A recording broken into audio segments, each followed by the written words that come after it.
Продолжуваме понатаму со понеделничкото издание на утринската Ја сакам Македонија и со првиот гостин за ова утро.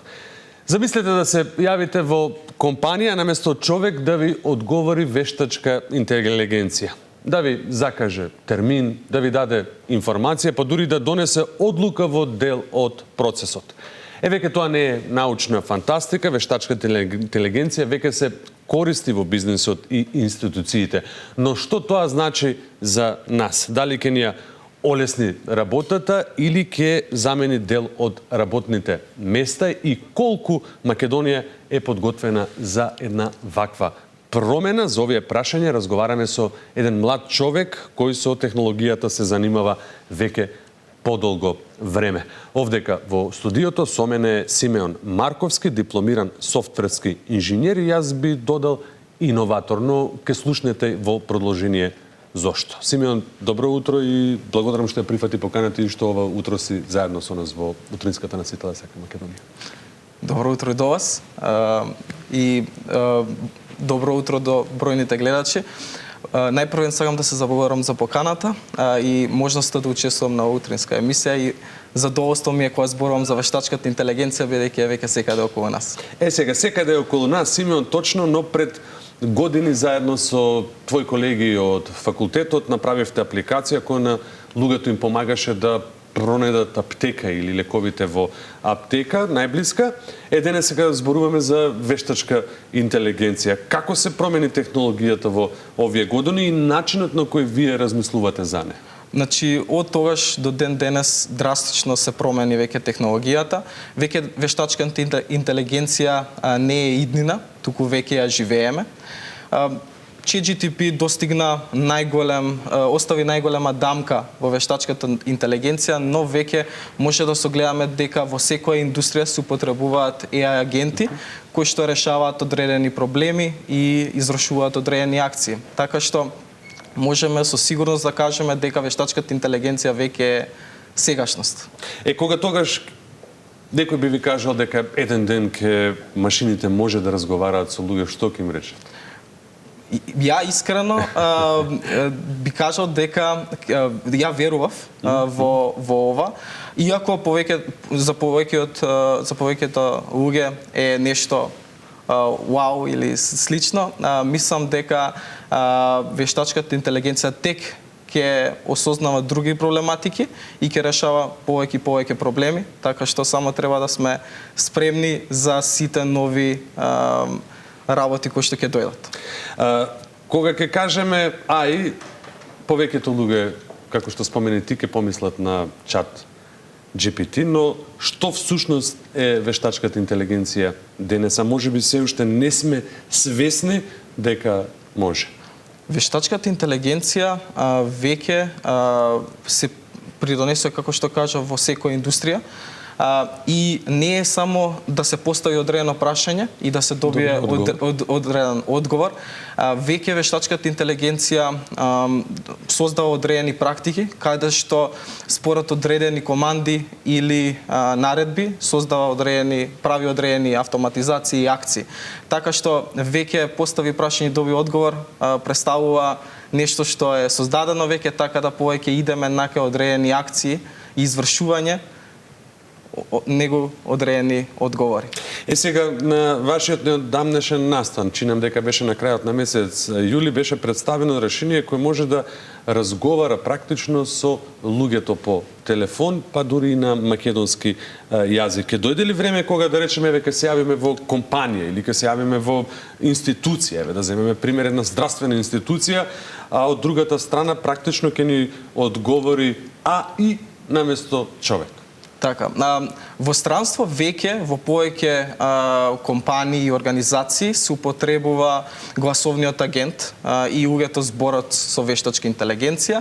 Во Македонија сега се применува вештачката интелигенција во транскрипција, каде што најчесто за седници, состаноци, секој комуницирање се претвара во текст и потоа се создаваат автоматизирани записи, соопштенија, се креираат документи.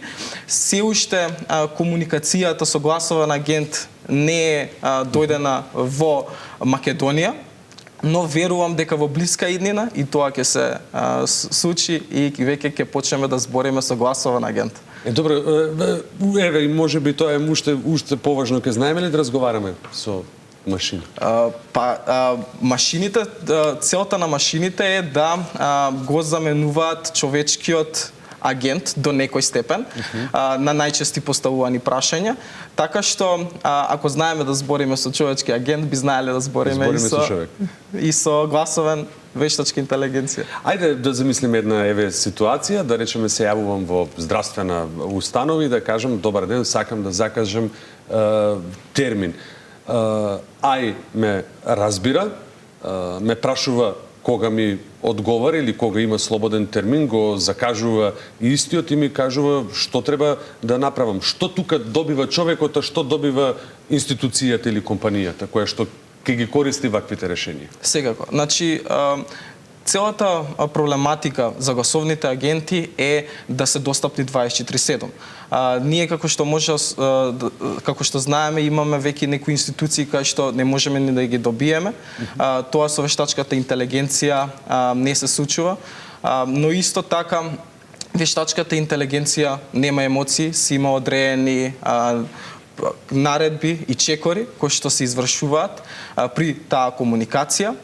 Веќе дури и гласовните агенти, еве ние проблематиката која што ја решаваме е гласовните агенти веќе да звучат многу пореално, за да човечките корисници имаат полесен разговор со тој агент.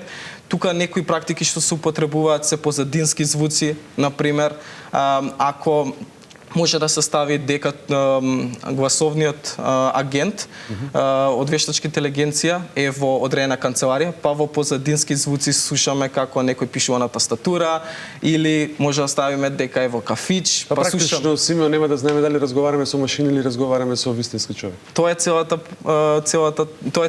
Така што има одредени практики технички кои што се решаваат со цел тоа да се постигне. Сега што е со луѓето? Тука веднаш ми се поставува прашањето и она непријатно прашање, ако машина може да одговори на илјадници повици, да дава информации, да закажува термини, што ќе се случи со луѓето кои денеска ја работа таа работа? Ај ќе ги замени или практично ќе помогне? Кога би збореле за оваа конкретна проблематика за комуникација преку вештачка интелигенција, значи тука главната цел е да се заменат најчесто поставуваните прашања, не за да се замени целата комуникација. Потоа како што биде во времето, може би се гледала таа проблематика, но сега е само за најчести поставувани прашања. Кога збориме за сите за различни индустрии, ја мислам дека точно е дека би дошло до не би го кажал како уништување, но како би го кажал како пренасочување на одредени професии во други. Така што можат луѓето да бидат многу поефикасни во својата работа, наместо да имаат репетитивна работа.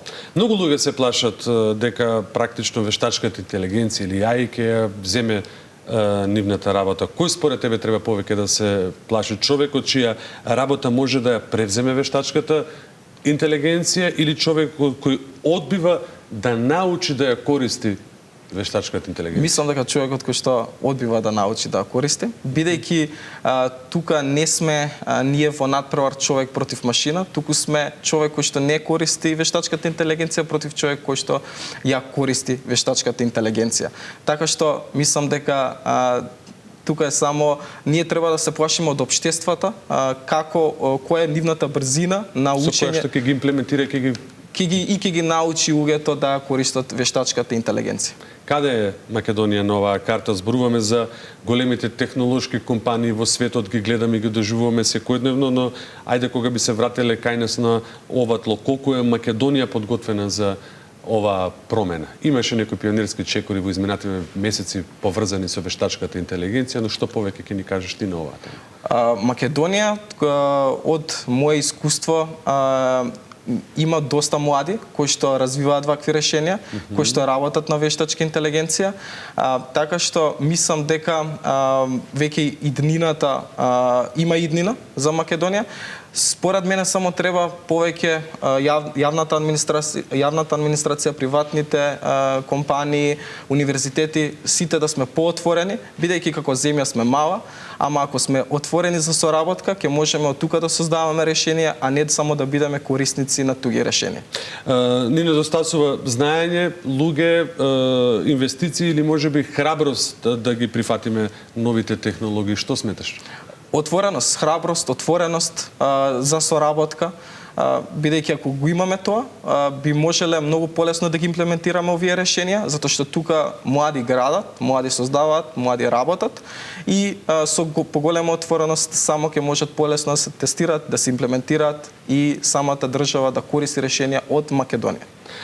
Симеон, може ли Македонија да биде, спомена ти дека од Македонија можеме да создаваме вакви AI решенија наместо практично да увезуваме од нас? Имаме ли потенцијал како земја навистина да создадеме вакви квалитетни решенија кои ќе ги користат луѓето практично и ќе ги обмислат луѓето од кај нас од Македонија? Според мене еден пример си ти. Да, значи јас сум позитивен човек, мислам дека имаме, така што само представува наше да се трудиме и да препорачаме кон другите институции да бидат отворени, така што позитивата ќе биде тука и ние ќе се трудиме и ќе имаме голема надеж за подобра иднина и така натаму. Кога сме кај иновативноста, може ли накусо да ги откриеш твоите решенија кои што ти ги представи практично пред пошироката јавност конкретно месец? Секако, значи ние пласиравме две решенија кои што решаваат два конкретни проблеми. Едниот представува Телентир, кој што представува гласовен јазик, гласовен агент на македонски јазик, кој што одговара на прашања, комуницира, закажува термини, работи како корисничка поддршка и сето тоа вклучувајќи македонски јазик, каде што ние сме највеќе фокусирани. Atmois, од друга страна, представува интелигентен сој кој што преку податоци од SCADA или EMS, што представува Energy Management System, ги собира податоците и донесува одлуки и препораки. Одлуки и препораки како поевтино или помалку да се троши енергија, да се работи професионално? Точно, каде што собира од цени, тарифи, потрошувачка производство. Така. Ајде малку сега да тргнеме технологијата на страна. Едно човечко прашање, од што најмногу се плашиме кога зборуваме за AI? Од самата технологија или од тоа што не сме свесни или не можеме да претпоставиме како таа ќе ни го промени животот во блиска иднина? Според мене ние се плашиме точно од иднината. Дали нашата професија ќе загубиме и работа, нели? Или ќе се замени со нешто. Но мислам дека треба во многу случаи и ни помага во нашите професии веќе, така што само треба да бидеме позитивни и треба да се адаптираме многу брзо со новите технологии кои што се создаваат. Бидејќи надпреварот не е човек со машина, туку човек што знае, што ја користи вештачката интелигенција и човек што не ја користи. Сега тоа е можеби, Симеон, лесно за твојата генерација на млади кои што практично се растени со компјутери, па еве и во зенитот на своето осознавање го живеат времето на вештачката интелигенција, но колку може да се прилагодат возрастните граѓани, гледачите кои што во моментов не гледаат да ги користат ваквите алатки? Секако, затоа постојат и обуки. Значи, ние, еве и како млади, дури веќе почнуваат со обуки во државна администрација, во приватни фирми, почнуваат со обуки за користење на вештачката интелигенција, така што мислам дека тоа е многу голем подем и добар чекор. Така што само треба и еве дури ние младите да го имаме знаењето, ние некако и дури да го прикажеме на постарата генерација со обуки, со програми, каде што и ќе им на нив ќе им олесниме и ќе ги забрзаме во таа трансформација. Да направиме една мала временска машина, замисли дека денеска сме 2030 година, што денеска би звучело неверојатно, а тогаш ќе биде сосема нормален дел од секојдневието. Значи, имплементирањето на AI агенти во секоја индустрија. Тоа според мене ќе биде 2030-2040, каде што во секоја индустрија ќе имаме одредени агенти кои што ни ги автоматизираат одредените репетитивни акции, кои што ни помагаат за побрза информација, за донесување на одлуки и препораки. Исто така тука можеме да спомнам и лични агенти, каде што ако утре сакаме да идеме на одмор, ќе ни закаже термин, календар, ќе ни купи карта и слично. Така што дури и тие агенти да комуницираат меѓу себе. Така што тоа би го гледал како иднината, повеќе агенти во повеќе индустрија. Може би во некој следно вакво гостување овдека да седи агент наместо јас? Па би препорачал човечки интеракција, но секако и тоа веќе се имплементира во одредени земји, така што со има. виртуелната реалност е речиси остварливо. Но мислам дека за некои индустрии човечкиот аспект е исто така многу побитен. Така. Ќе дојде ли време кога нема да се прашуваме дали ова го направил човек или AI, туку само дали е добро направено? Исто така како што претходно бил интернетот, па сме кажувале ќе го користам интернетот, а веќе станува секојдневие. И вештачката интелигенција веќе ќе станува секојдневие и ќе се навикнуваме на сите тие работи што ќе ни дојдат. Така што веќе нашиот живот и секојдневие ќе биде дел од вештачката интелигенција. Симеон Марковски, ви благодарам за гостувањето. Мислам дека по ова е се повеќе јасно дека вештачката интелигенција или веќе не е приказна за некоја си далечна иднина, таа е технологија која што веќе е околу нас, а прашањето е колку брзо и ние ќе научиме да живееме и да работиме со неа. Имаме иднина, посебно овде кај нас во Македонија, кога постојат млади луѓе како тебе и твоите колеги кои што работат на вакви иновативни решенија, не само да ги превземеме од страна и да ги користиме. Ти благодарам за тоа што одвои ова утро време и беше заедно со нас во Ја сакам Македонија, навистина ми беше драго. Фала и на вас.